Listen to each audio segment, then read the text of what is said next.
गुर्वे गौरचन्द्राय राधिकाय तदालये कृष्णाय कृष्णभक्ताय तद्भक्ताय नमो नमः। वाञ्छाकल्पतरुभ्यश्च कृपासिन्धुभ्य एव च पतितानां पावनेभ्यो वैष्णवेभ्यो नमो नमः।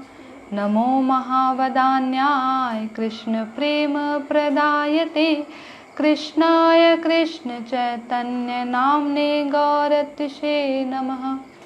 हे कृष्ण करुणा सिन्धु दीनबन्धो जगत्पते गोपेश गोपिकान्त राधाकान्त नमोस्तुते। तप्त कांचन गौरांगी राधे वृंदावनेश्वरी वृषभानुसुते देवी प्रणमामि हरिप्रिये। भक्त्या विहीनापराधलक्षये क्षिप्तश्च कामादितरङ्गमध्ये कृपामयि त्वां शरणं प्रपन्ना वृंदे नमस्ते चरणारविन्दम्। जय श्री कृष्ण चैतन्य प्रभु नित्यानंद श्री अद्वैत गदाधर श्रीवासादि गौर भक्त वृंद। हरे कृष्ण कृष्ण कृष्ण हरे हरे हरे राम राम राम हरे हरे। हरे कृष्ण कृष्ण कृष्ण हरे हरे हरे राम राम राम हरे हरे। हरे कृष्णा। मैं सर्वप्रथम अपने गुरुदेव ओम विष्णुपाद अष्टोत्तर श्रीमद् भक्ति वेदांत माधव गोस्वामी महाराज जी के चरण कमलों में दंडवत प्रणाम अर्पण करती हूँ।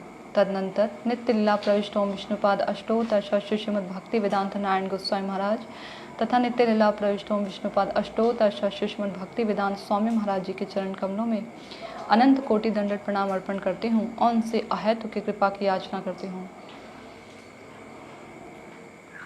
हरे कृष्णा। तो कैसे हैं आप सभी लोग?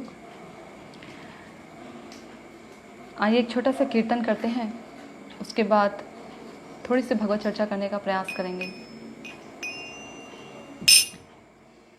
कभी श्री चैतन्य मोरे करिबेन दया कभी आमी पाइबो वैष्णव पद छाया।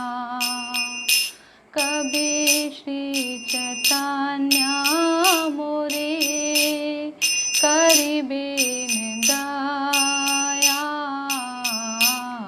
कभी आमी पाइबो वैष्णव पद छाया। कभी आमी छाड़िबो विषयाभिमान कभी विष्णु जाने आमी करिबो समान। कभी आमी छाड़िबो विषयाभिमान कभी विष्णु जाने आमी करिबो समान। गलावस्त्रकृताञ्जलि वैष्णवानिकटे दन्ते त्रीणिकरिदाना इबो निष्कपटे। गलावस्त्रकृताञ्जलि वैष्णवानिकटे दन्ते त्रीणिकरिदाना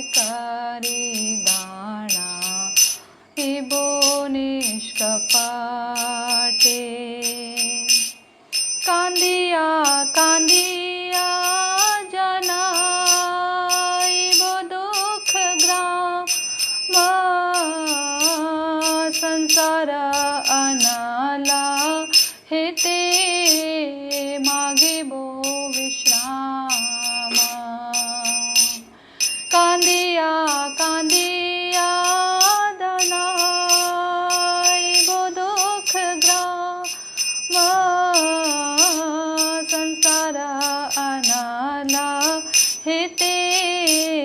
मागिबो विश्राम। सुनिया आमारा दुख वैष्णव ठाकुरा। आमा लागे कृष्णे आवे दिबेना प्रचुरा। सुनिया आमारा दुख वैष्णव ठाकुरा। आमा लागे कृष्णे आवे दिबेना प्रचुरा। वैष्णवेर आवेदने कृष्ण दयाम एहना पामरा प्रति बिना सदाए। वैष्णवेर आवेदने कृष्ण दयामये एहना पामरा प्रति बिना सदाए। विनोदेर निवेदना वैष्णव चरणे कृपा करि संगे लाहा एया किंचने। विनोदेर निवेदना वैष्णव चरणे कृपा करि संगे लाहा एया किंचने। कबि श्री चैतन्य मोरे करिबेन दया। कबि आमी पाइबो वैष्णव पद छाया। कबि आमी पाइबो वैष्णव पद छाया। कबि आमी पाइबो वैष्णव पद छाया। निताई हे गौरा हे निताई हे गौरा हे निताई हे गौरा हे निताई हे गौरा हे। हरे कृष्णा। तो कैसे हैं आप सभी लोग? बचपन में एक बहुत सुंदर भजन सुना करते थे एफएम पर। उसकी कुछ लाइनें हैं, मैं गाकर बताती हूँ आपको। नैया तेरी राम हवाले लहर लहर हरि आप संभाले। हरि आप ही उठाए तेरा भार। तो जब भजन हम सुनते थे तो इन भजनों का, इन लाइनों का मर्म नहीं पता होता था। क्या सुन रहे हैं, क्या गा रहे हैं, बस यूं ही गुनगुना देते थे। मर्म नहीं जानते थे, इनका भेद नहीं जानते थे कि कितनी बड़ी बातें हैं इनके अंदर। नैया तेरी राम हवाले लहर लहर हरि आप संभाले। हरि आप ही उठाए तेरा भार उदासी मन काहे को करे।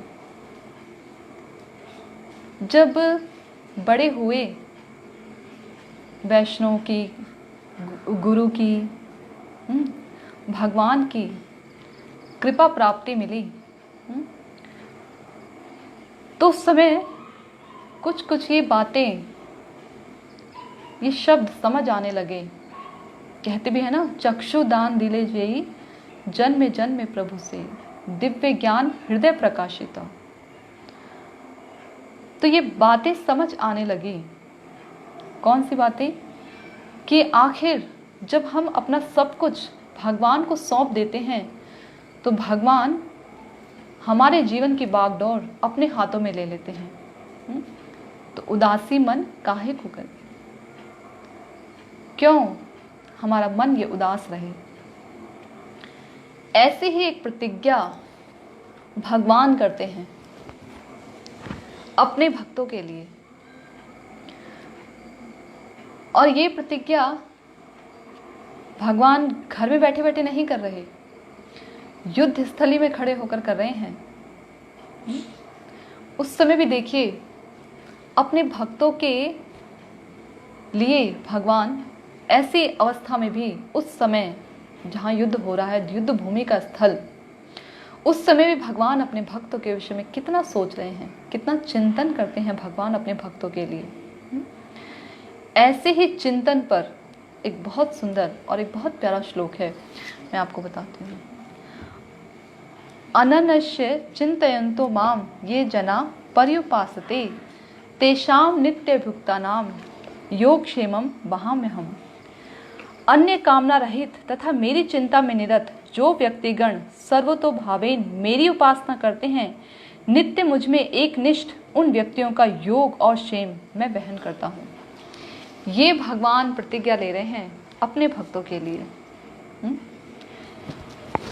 जो उनके भक्त हैं उनके लिए तो प्रतिज्ञा है ही, मानते हैं हम, लेकिन जो उनकी भक्ति करना चाहते हैं उनके लिए भी बहुत बड़ा आश्वासन है कि भगवान जिनका हम भजन करेंगे अनन्य चिंतन के साथ, वो भगवान हमारा योगक्षेम वहन करेंगे।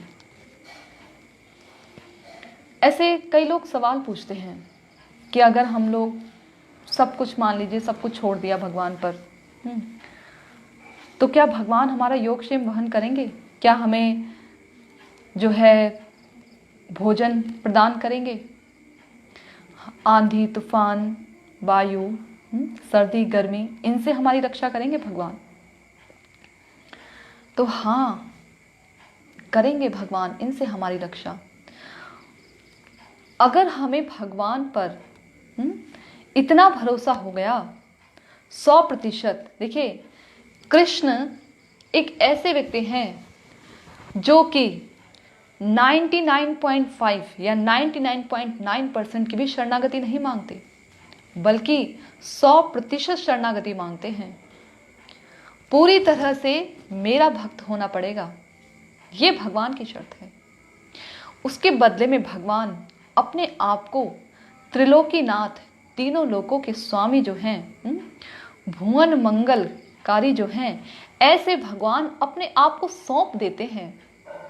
ऐसे भगवान सौंप देते हैं अपने आप को। तो यदि हम सच में भगवान का अनन्य चिंतन के साथ भजन करते हैं, तो क्यों नहीं भगवान हमारे योगक्षेम वहन करेंगे। स्वयं भगवान प्रतिज्ञा कर रहे हैं। और जो भगवान, आज ही मैं पढ़ रही थी कि भगवान सत्य वचनकारी हैं, उनकी हर एक बात सत्य होती है, वो अपनी बातों से कभी च्युत नहीं होते, इसलिए उनका एक नाम अच्युत है। अच्युत। अपने ही भक्तों के मान को बढ़ाते हैं भगवान। ऐसे अच्युत भगवान जो कभी अपनी बातों से डिगते नहीं, तो फिर अपने इस प्रतिज्ञा से कैसे डिग सकते हैं। तो भगवान हमारा योगक्षेम वहन करते हैं। देखिए, ऐसे अनेक जीव जंतु जो हमें नजर आते हैं, चींटी हो गई, हाथी हो गए, शेर, चीते, बाघ, हिरण, कुत्ते, बिल्ली, चूहे, गिलहरी, ये सब हमें नजर आते हैं। अनेक जीवात्माएं हमें नजर आती हैं। और ये जीव जो हैं भगवान का, ये जीव जो हैं अपने लिए कोई प्रयास नहीं करते। भगवान इनके खाने पीने का ध्यान रखते हैं, इनकी रक्षा करते हैं। रक्षा से मुझे एक बहुत सुंदर वाक्य याद आता है इसी युद्ध स्थली का। जब महाभारत का युद्ध हो रहा था, उस समय एक छोटी सी चिड़िया, गौरैया, वो अंडे देने वाली थी, तो युद्ध स्थली में आ जाती है। और जैसे ही आती है तो हाथी, क्योंकि युद्ध स्थली है तो उसमें बहुत सारे हाथी भी थे, तो हाथी के गले पर घंटे बंधे हुए थे, बड़े बड़े हाथियों के गले पर। वो घंटा उस गोरैया के ऊपर गिर जाता है और गोरैया को पूरी तरह से सुरक्षित कर लेता है। उस घंटे के अंदर गोरैया सुरक्षित थी।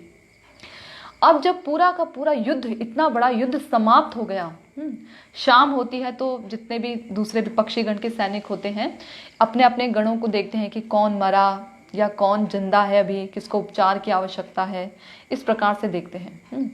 तो जब वो देख रहे थे तो वो घंटा उठाते हैं इतना बड़ा और देखते हैं उसके नीचे गोरैया सुरक्षित पड़ी है। बताइए, युद्ध स्थली में पड़ी है परंतु तो भी सुरक्षित है। जहां युद्ध स्थली में इतने सारे लोग मारे जा रहे हैं, मार काट हो रही है, इतना शोर हो रहा है, उस युद्ध स्थली में एक छोटी सी गोरैया सुरक्षित पड़ी है। यह है भगवान की लीला। भगवान जिसको रखना चाहे उसको कोई मार नहीं सकता, और जिसे मारना चाहे उसे कोई रख नहीं सकता। ये हम जैसे मनुष्यों का अहंकार मात्र होता है कि हम अपना पालन पोषण करते हैं, हम अपने परिवार को पालते पोसते हैं। देखिए, जब अगर हम ही अपने परिवार को पालते पोसते, हम ही अपने परिवार की रक्षा करते, उनका भरण पोषण करते, तो जितने बड़े बड़े उद्योगपति हैं, नेता हैं, अभिनेता हैं, ये कभी बीमार नहीं पड़ते। और अगर बीमार पड़ भी जाते तो इनके घरों में कोई मृत्यु नहीं होती, रोग से मृत्यु नहीं होती, ये अपने आप को बचा लेते। बड़े बड़े हॉस्पिटल्स में बड़े बड़े डॉक्टर्स के पास जाकर इलाज करवाते और वहां अपने आप को, अपने रिश्तेदारों को बचा लेते, पर ऐसा होता नहीं है, वो भी मरते हैं। तो भगवान जिन्हें बचाना चाहें, अगर वो ऊंची खाई से भी नीचे गिरे तो वो भी बच जाता है, और भगवान जिसे मारना चाहें वो घर में बैठे बैठे भी मर जाता है। जाको राखे साइया, मार सके ना कोई। तो जिसके भगवान जिसकी रक्षा करना चाहें वो मर नहीं सकता। तो यही है, ये हम मनुष्य हैं जो हम सोचते हैं कि हम अपना पालन पोषण कर सकते हैं, हम अपने बल पर सब कुछ कर सकते हैं, हमें आवश्यकता नहीं भगवान की। परंतु जब हम दुखी होते हैं, जब कोई कष्ट होता है, यहाँ तक कि बीमारी के समय, मृत्यु के समय, मृत्यु करीब आने पर डॉक्टर तक ये कह देते हैं कि अब तो दवा नहीं, दवा के साथ साथ दुआ की भी जरूरत है इन्हें, तब जाते हैं उन्हें भगवान के दर पर याद जरूर करते हैं। अपने जीवन में किसी ना किसी अवस्था में भगवान को जरूर याद करते हैं। बड़े से बड़ा नास्तिक भी उन्हें याद करता है, बड़े से बड़ा नास्तिक भी। जो सिकंदर था, उसने आजीवन सब कुछ लूटा, और इतना लूट कर, इतना उत्पाद करके, इतना कमाया, इतना उसने इकट्ठा किया, उसके बावजूद भी जब उसकी मृत्यु होने वाली थी उस समय वो एक भयंकर रोग से पीड़ित हो गया था, और इतना कमाने के बाद भी वो अपने उस रोग का इलाज नहीं करवा पा रहा था। बताइए। और जब उस अपने रोग का इलाज नहीं करवा पा रहा था तो अंत में वो पता है क्या कहता है कि मेरे दोनों हाथों को इन कब्र से बाहर निकाल देना, ताकि लोग ये देख सकें कि मैंने जितना आजीवन भर जितना पाप कृत्य करते हुए कमाया, मैं कुछ भी अपने साथ लेकर नहीं जा रहा। ये बड़े बड़े जो राजा थे उन तक को भी समझ आया कि ये जो मनुष्य जीवन है ये केवल भगवत प्राप्ति के लिए है, इस तरह ये जड़ चीजें इकट्ठा करने के लिए नहीं है। पर फिर भी देखिए, हम जानते हैं ये बात कि हम ये सब कुछ छोड़ कर जाएंगे, कुछ अपने साथ लेकर नहीं जाएंगे। बूढ़े से बूढ़ा व्यक्ति भी ये बात जानता है, अज्ञानी से अज्ञानी व्यक्ति जिसने कभी स्कूल की शक्ल भी ना देखी हो, वो व्यक्ति भी जानता है कि अपने साथ हम कुछ लेकर जाने वाले नहीं हैं। तो भी आजीवन इतना कमाने में लगे रहते हैं, इतना जुटाने में लगे रहते हैं कि भगवान के बारे में सोचने का अवसर ही प्राप्त नहीं होता। तो ये हम मनुष्य हैं जो ऐसा सोचते हैं कि भरण पोषण हम स्वयं कर सकते हैं, परंतु वास्तव में ऐसा है नहीं। अगर ऐसा हो जाए कि हमारे हाथ पैर ना रहे, पैरालाइज्ड हो जाए, तो उस व्यक्ति का भी तो भरण पोषण होता है, उसे भी तो देखते हैं लोग। भगवान उसकी व्यवस्था करते हैं। मैंने कई लोग देखे हैं, एक हमारे ही रिश्तेदार में है एक, ना तो उनकी कोई संतान है, और जो शादी हुई थी उन स्त्री की, और पति भी जल्दी ही छोड़कर चले गए थे,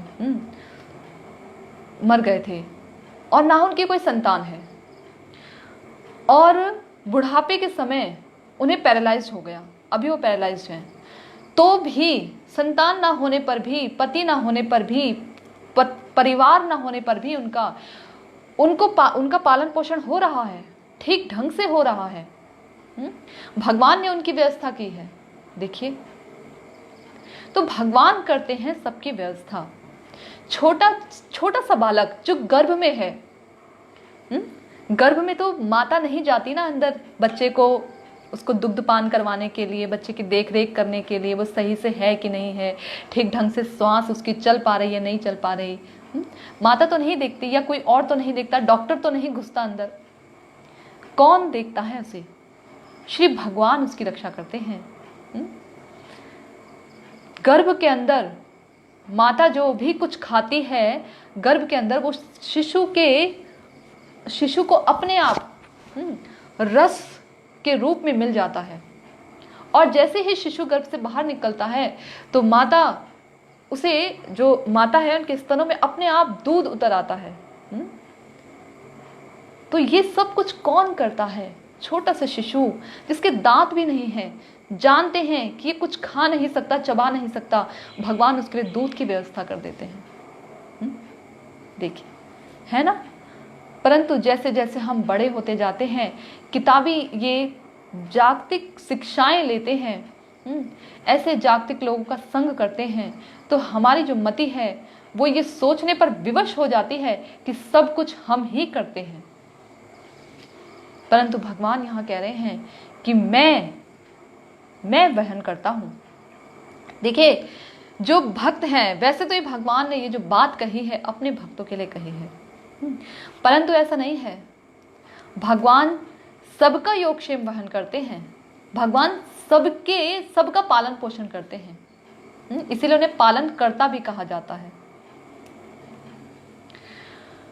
सबका पालन करने वाले श्री भगवान अपने भक्तों के प्रति ज्यादा उनका झुकाव होता है, अपने भक्तों के प्रति।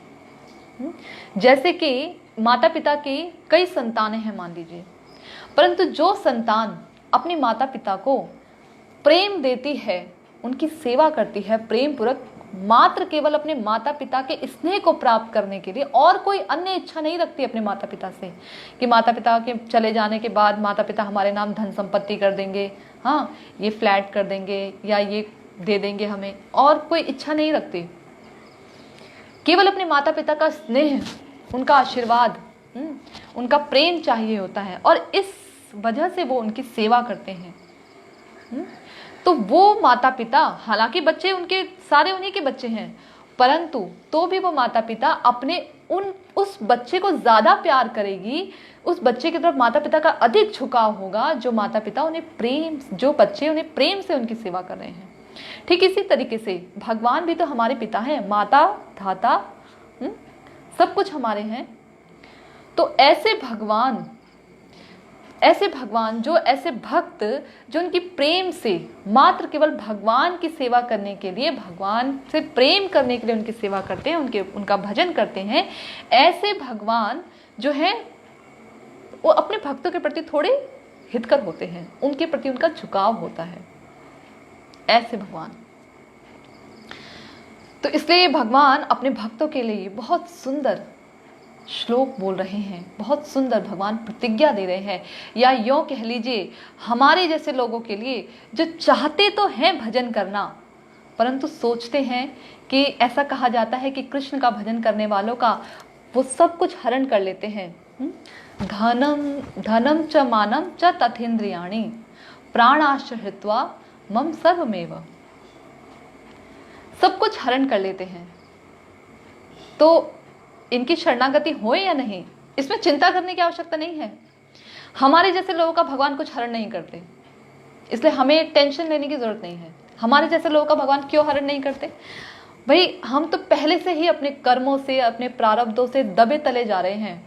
उन्हें ही झेलना हमारे लिए इतना मुश्किल है, इतना कष्टकर है। अपने ही कर्मों को झेलना, अपने ही दुखों को तो हम झेल नहीं पा रहे, ऊपर से अगर भगवान और हमारे इन सब चीज़ों को छीन कर, धन को, हमारे रिश्ते नातों को छीन कर, सब कुछ छीन कर, मान सम्मान छीन कर हमारा सब कुछ हरण कर ले, तो और ऊपर से दुख दे दे, तो उसको भी हम झेल नहीं पाएंगे। शुरू तो भजन अभी किया ही नहीं था, पहले ही माला साइड में रख देंगे। अभी तो बस पकड़ा ही था, मुंह से बोला ही था हरे कृष्णा, वो भी साइड में रख देंगे। तो इसलिए चिंता करने की आवश्यकता नहीं। भगवान हमारे जैसे लोगों पर ऐसी अहेतु की कृपा नहीं करते। वो तो तब करेंगे जब हमारी अनन्यता के साथ भगवान के चरण कमलों में शरणागति होगी, तब भगवान हम पर ऐसी कृपा करेंगे। तब इसके लिए तो बहुत समय है, अभी बहुत बहुत जन्म है। ऐसी शरणागति इतनी आसानी से नहीं आती। शरंग शरणागति हई बे जहार, तहार प्रार्थना सुने श्री नंद कुमार। 6 प्रकार की शरणागति होती है। जिसकी 6 प्रकार की शरणागति पूर्ण रूपेण भगवान 100% शरणागति मांगते हैं, तिल मात्र भी कम नहीं, तिल मात्र भी कम नहीं। ऐसी शरणागति जब होगी तब ये कृपा होगी। धनम च मानम च तथेन्द्रियाणि प्राणाश हृत्वा मम सर्वमेव। सब कुछ छीनते चले जा रहे हैं, तब होगी। इसलिए चिंता करने की आवश्यकता नहीं। और जब ऐसी शरणागति होगी तो छिन भी जाएगा ना, तो हमें अधिक सुकून मिलेगा। इसलिए भगवान हमारे जैसे लोगों पर ऐसे कृपा नहीं करते, हमारा कुछ नहीं छीनते। क्यों? क्योंकि हमारे अंदर ऐसी क्षमता नहीं, ऐसी शक्ति नहीं है। भगवान तो छीनते हैं अपने उन भक्तों से, ऐसे उन्हें कष्ट देते हैं। किसके लिए? हमारी जैसी जीवात्माओं के लिए। अपने भक्तों को कष्ट देते हैं कि देखो ऐसे कष्ट में भी भजन होता है।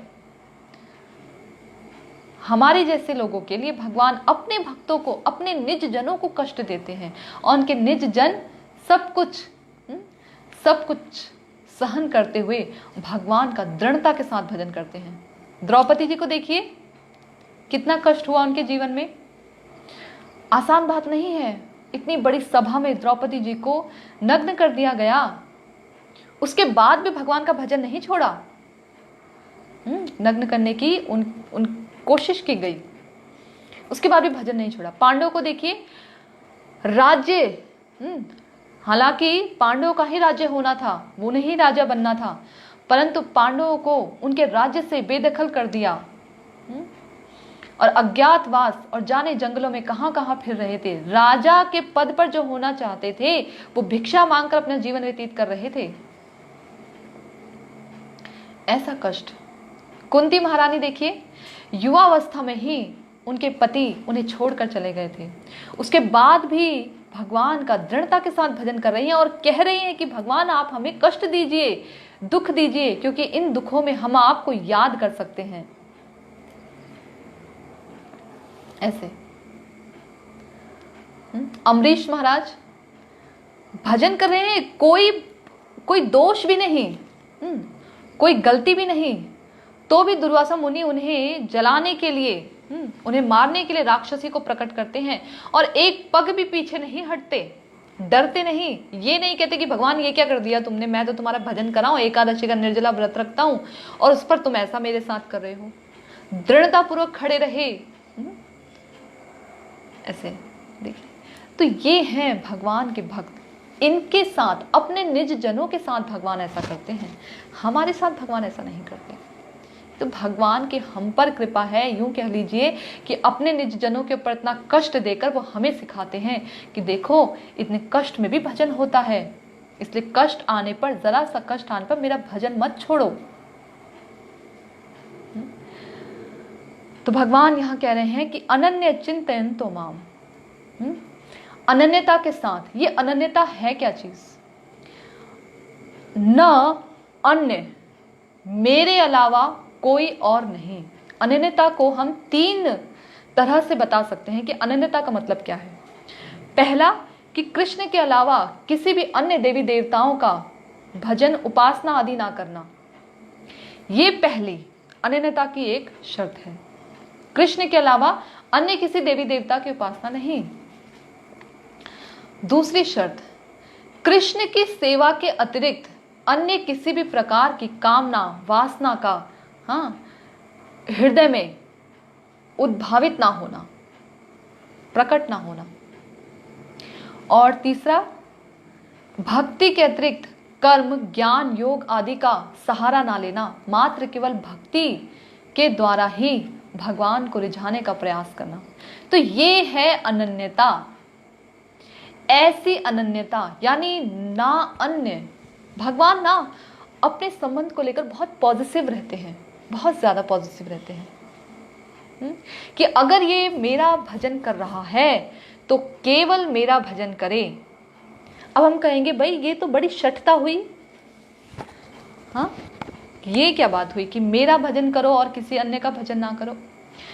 क्योंकि भगवान जानते हैं, ऐसे भगवान को कोई प्रॉब्लम नहीं है, आप भजन कर सकते हैं किसी और का भी, परंतु भगवान ये बात भी बताते हैं कि जो व्यक्ति देवी देवताओं की उपासना करता है, उनका भजन करता है, पहली बात तो उनसे मिलने वाला जो वरदान है, जो कुछ भी उनसे मिलता है, वो सब कुछ भौतिक ही प्राप्त होगा।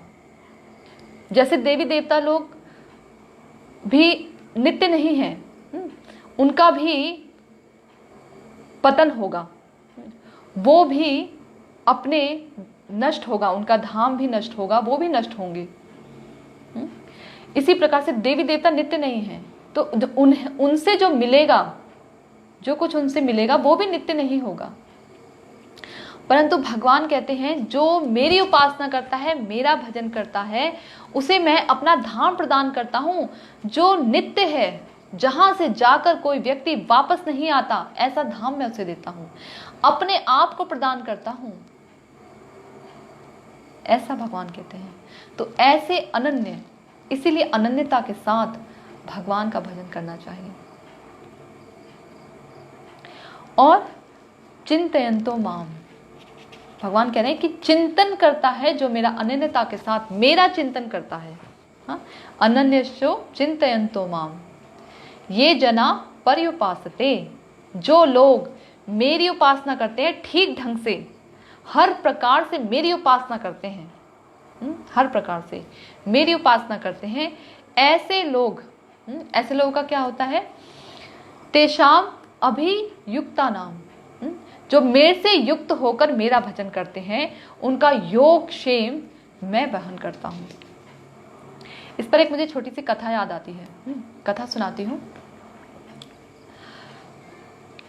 एक ब्राह्मण थे, वो ब्राह्मण भगवान के बहुत अच्छे भक्त थे, और लेकिन साथ ही साथ दरिद्र भी थे। इतने दरिद्र थे कि उन ब्राह्मण के घर में केवल एक ही अच्छी धोती थी जो मिली थी भिक्षा में, एक धोती जो कहीं से भी फटी नहीं थी, और वही धोती पहनकर उनकी पत्नी बाहर, अपने घर से बाहर निकलकर पानी भरने जाया करती थी।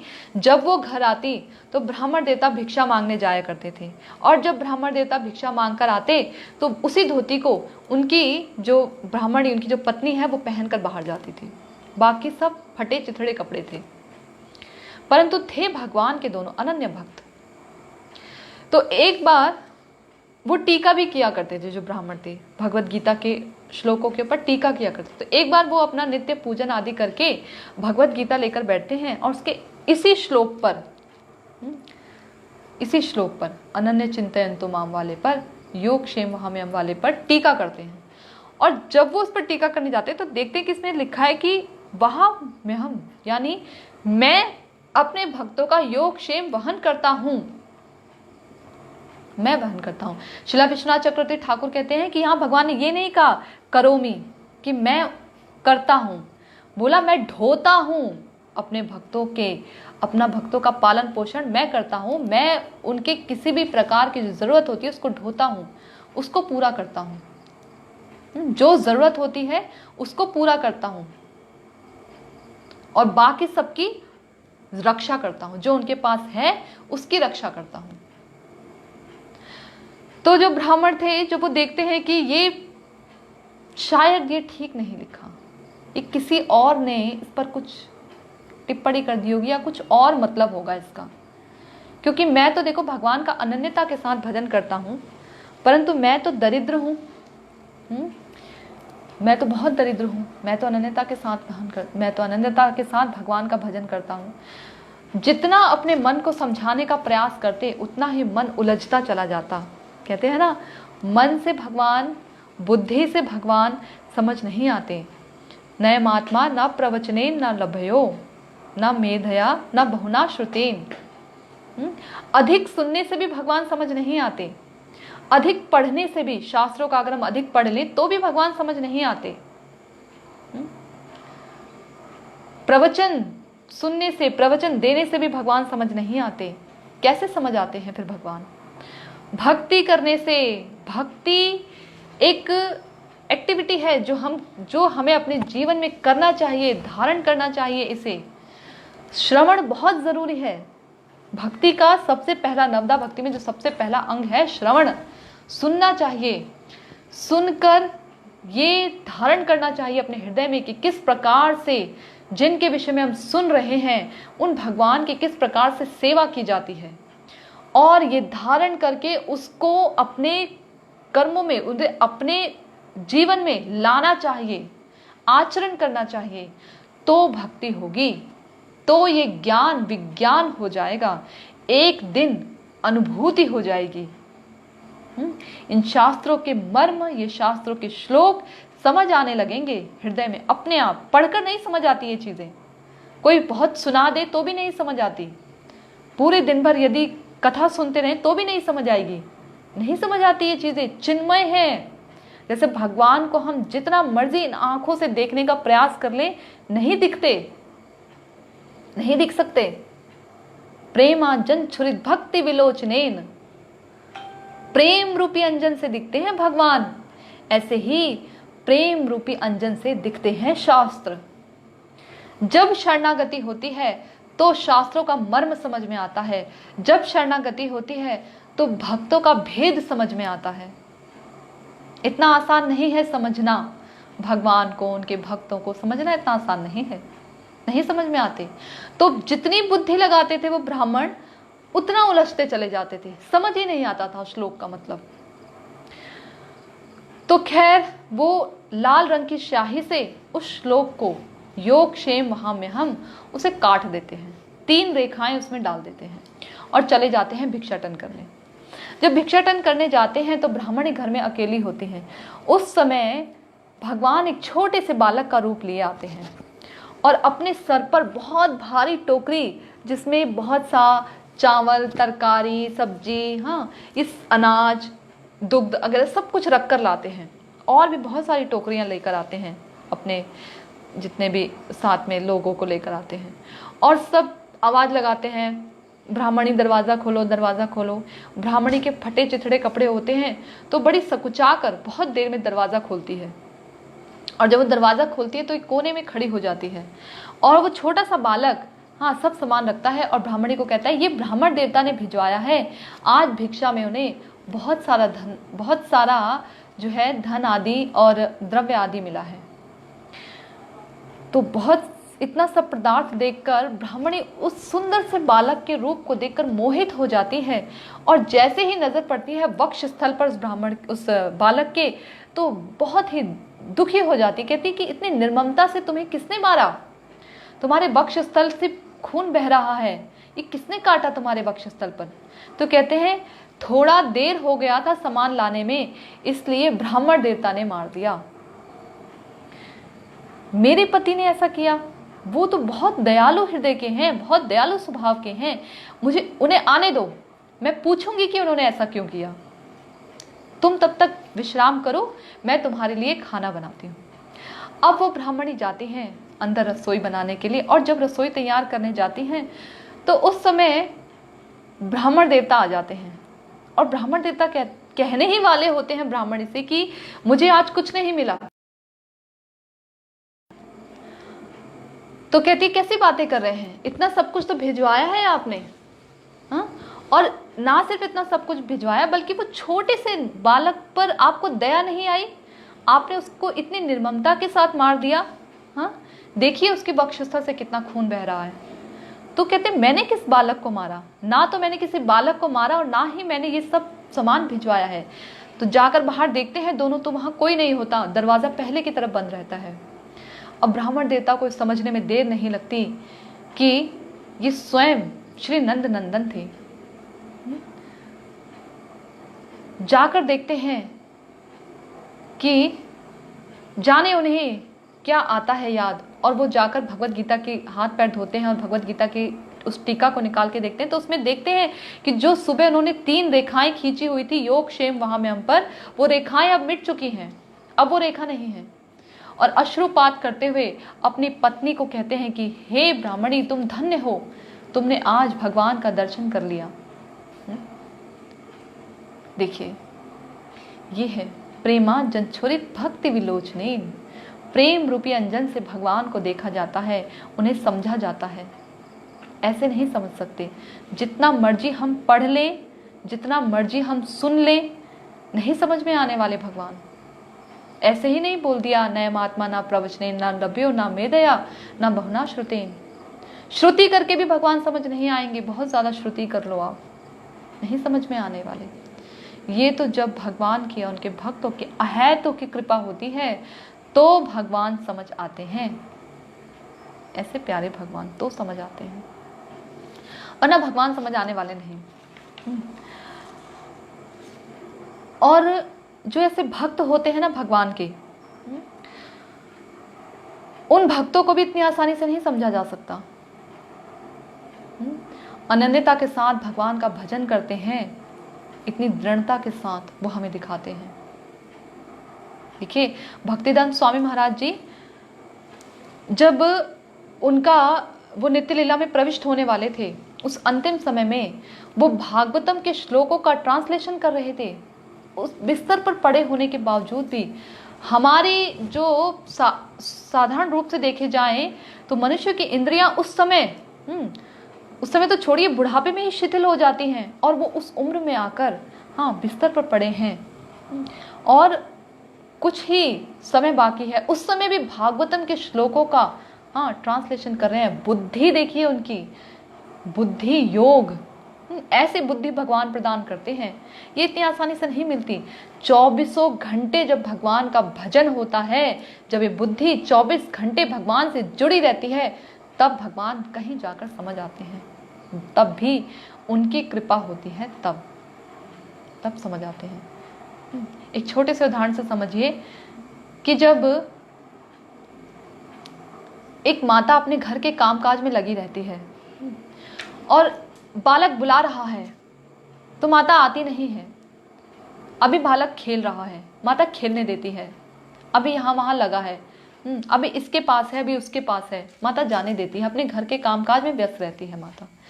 परंतु जैसे ही बालक रोने लग जाता है, हाँ, और जोर जोर से रोता है और किसी के पास नहीं जाता, बुलाने पर भी नहीं जाता, तो माता अपने घर का सारा काम काज छोड़कर उस बालक के पास दौड़ी दौड़ी चली आती है। तब माता के लिए वो काम उतना इंपॉर्टेंट नहीं रह जाता, उस समय नहीं रह जाता माता के लिए वो काम इंपॉर्टेंट। इसी प्रकार से जब हम जीवात्माएं भगवान को छोड़कर यहाँ वहाँ जाते हैं, कभी उन देवी देवताओं के पास या कभी उस व्यक्ति का आश्रय लेते हैं, कभी कंचन का आश्रय लेते हैं, कभी कामिनी का आश्रय लेते हैं, कभी प्रतिष्ठा का आश्रय लेते हैं, कभी साधारण मनुष्यों का आश्रय लेते हैं, जिस किसी का भी आश्रय लेते हैं, तो भगवान उस समय फिक्र नहीं करते। भगवान कहते हैं अभी इसके बहुत सहारे हैं, अभी बहुत आश्रय हैं, देखने वाले बहुत हैं, तो मेरी क्या जरूरत है। जब हम भगवान के लिए उच्च स्वर में रोते हैं और उनके अलावा किसी और के पास नहीं जाते, किसी और का आश्रय नहीं ढूंढते, उस समय भगवान आते हैं हमारे पास। एक माता के उदाहरण से हम बहुत आसानी से बात समझ सकते हैं कि किस तरह से भगवान का अनन्यता के साथ भजन करते हैं। तो यही समय भी हो चुका है और मैं अपनी वाणी को यहीं समाप्त करती हूँ। यदि किसी का कोई प्रश्न हो तो आप अपने प्रश्नों को पूछ सकते हैं। बाकी मुझ में ऐसी कोई भी योग्यता नहीं जो कि मैं कुछ भी कह सकूं। ये हरि गुरु वैष्णव का जो विषय है ये बहुत ही विशद है और मेरे जैसे जो बद्ध जीवात्माएं हैं वो उनके विशद वर्णन को नहीं समझ सकते, परंतु तो भी अपनी जिह्वा को शुद्ध करने का प्रयास कर रही हूँ। पवन जो पावन भगवान का नाम है, पावन अवतारी, उनका जो भगवान का जो नाम है, ऐसे भगवान के नाम को, ऐसे भगवान की कथाओं को, उनकी लीलाओं को अपनी जिह्वा से कुछ क्षण के लिए मैं कहूँ और अपनी जिह्वा को शुद्ध करूँ, इस योग को मैं खोना नहीं चाहती। इसलिए मैं कुछ कहती हूँ, कुछ कहने का साहस करती हूँ।